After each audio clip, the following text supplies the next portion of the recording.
So, Happy New Year.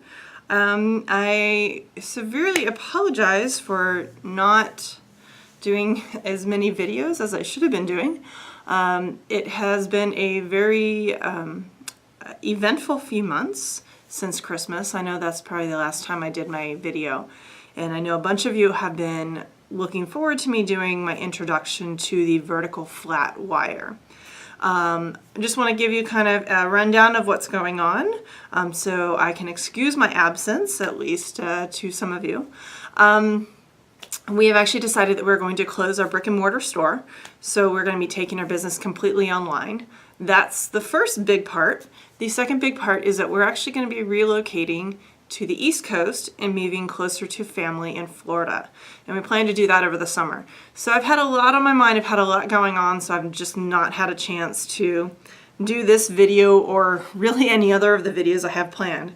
I have it sitting on my computer. I have a big post-it with the list of all the different videos that I'm supposed to be doing. Right now I'm kind of in between when I should be going home because we are under evacuation watch because there is a possible mudslide near our house.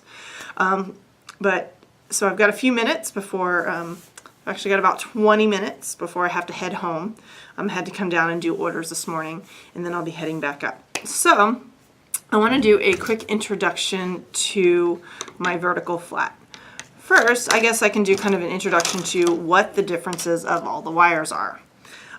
This is a regular wire. As you can see, it's fairly, kind of splays out a little bit on the side. And this is what is in traditional in almost all ready-to-wear bras. This is great for probably anywhere up to an F cup. Once you're past an F cup, the bra sizes really, the bust has more projection. So in general, this continues to get bigger and bigger for the cup sizes.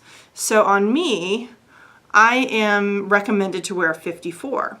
Well, when I put this is a 54, I put this on in my ready-to-wear bras. This wire actually reaches all the way underneath my arm towards my back. And underwires are supposed to be supportive for the bust, so there's really no purpose to have them behind my back.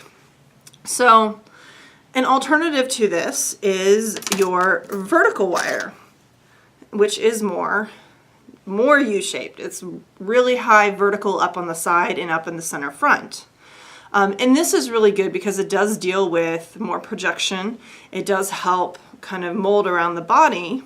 So if you look kind of what the regular wire is, and I'll try and line it up to the vertical, and these are both the same size. These are both 54s. So you can kind of see I'm holding these together at this end. One kind of goes out and one still goes up. In vertical wires, I believe I've talked with a bunch of people, and most people are wearing about 2 sizes smaller than what the recommended wire is. So if you're going from a 54 regular and you want to go to a vertical, I'd probably try the 50 vertical first, and then go up to the 54. It's really kind of a test, and you just got to kind of experiment with it.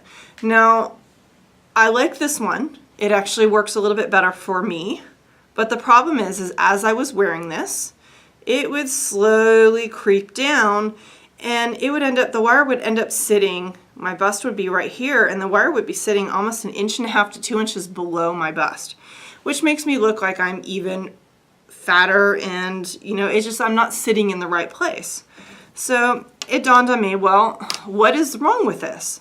Well, I'm not shaped like this.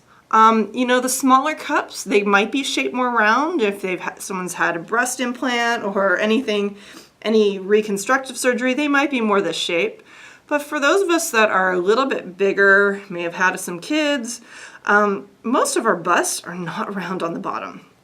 So I gave my husband the task to take this wire and make it flat on the bottom. So he went and he hammered it, and he used a vice grip and all sorts of stuff to make it flat. And this is about what we came out with. So if you look here, this is my wire, And this is actually also the 54. So this is what we came up with, is that it's actually about an inch and maybe a quarter higher underneath. And this is more shaped to my body and possibly some other people's bodies too. This is completely my invention. Of course, if anyone else wants to make it, go right ahead. I have no objections. There's even specs on my website, so you can download the forms. You know, this may fit better for a lot of people, so I encourage other manufacturers to use this if people are finding it useful. So it's a little bit more flat. And one thing I did that I'm probably not super happy with is that I didn't make them kind of tall enough. I probably could have gone up about maybe another quarter of an inch on both ends, just because it's a little bit on the short side. And this actually was even shorter, and I made it longer. So this right here is a 54. Now I like to measure myself as a 38J, and I vary a lot. The 54 wire, which is normally recommended for the for the 38J, is just way too big for me. So I go down to either a 48 or a 50 vertical. And that's to get my shape this way. And I don't think I have one of those over here. I'm not sure which one I've got. And I've got wires all over here. So I took my California Dreaming bra and I took out the wires, the vertical wires, and I put the 54 vertical flat in it, which is basically my recommended size. And remember, I came up with the whole sizing system on the vertical flat, so right now that's where they are, and I'll probably change my my measurement chart after me trying this and maybe getting a little bit of feedback from you guys. So as my size, I'm recommended to get the 54. So I tried the 54 vertical flat, and I actually put it into my California Dreaming bra. And it was actually, it's this really pretty one that you might have seen some pictures of if you've followed my blog or if you're on the bra making groups. I changed it to the 54 vertical flat, and I actually felt it was too wide by about a thumb size. So I actually went and I just changed it out to the 52 vertical flat, and I actually don't have any poking or prodding. Now I haven't worn this all day. I actually just switched it out so I could do the video. I've actually been so uncomfortable lately because I've gained a little weight. My thyroid's all out of whack. But I'm dealing with it. So I've actually been living in a sports bra for the last 3 months just because I don't even feel like putting on a wire.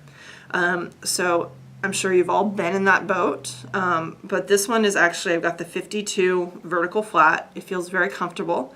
So what I would recommend if you want to try them out, and if you think you're more of this shape, try the recommended normal size. So if you are measuring out and your normal size is a 54, also try the 52 and maybe even the 50, depending on, well, it really varies.